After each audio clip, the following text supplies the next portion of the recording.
Pada tanggal 25, Pak Prabowo mendaftar ke KPU sebagai pasangan calon presiden, calon wakil presiden. Sesudah keputusan MK.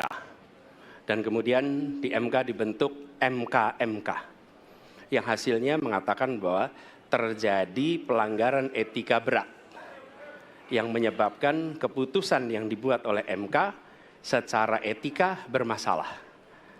Kemudian Bapak punya waktu sampai dengan tanggal 13 November.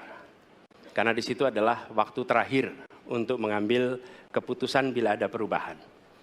Sesudah Bapak mendengar bahwa ternyata pencalonan persyaratannya bermasalah secara etika, pertanyaan saya, apa perasaan Bapak ketika mendengar bahwa ada pelanggaran etika di situ? Baik, waktunya habis. Kami berikan kesempatan kepada calon presiden nomor urut 2 untuk menjawab selama 2 menit. Waktunya dimulai dari sekarang. Jadi Mas Anies ya memang suatu perkembangan politik itu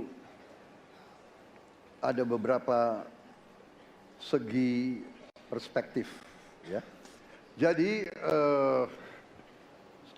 tim saya, para pakar hukum yang mendampingi saya menyampaikan bahwa dari segi hukum tidak ada masalah. Masalah yang dianggap pelanggaran etika sudah diambil tindakan dan keputusan ya waktu itu oleh pihak yang diberi wewenang. Kemudian sudah ada tindakan, dan tindakan pun itu masih diperdebatkan karena yang bersangkutan masih memproses.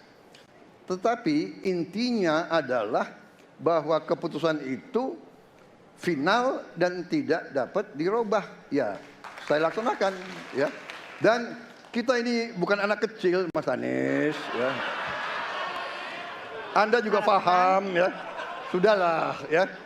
Sekarang begini, intinya rakyat yang putuskan, rakyat yang menilai.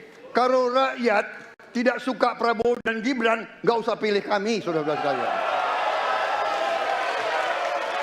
Dan saya tidak takut tidak punya jabatan, Mas Anies. Sorry ya. Sorry ya.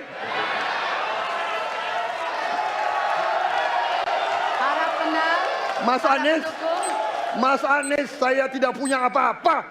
Saya sudah siap mati untuk negara ini. Download Tribun X sekarang. Menghadirkan lokal menjadi Indonesia.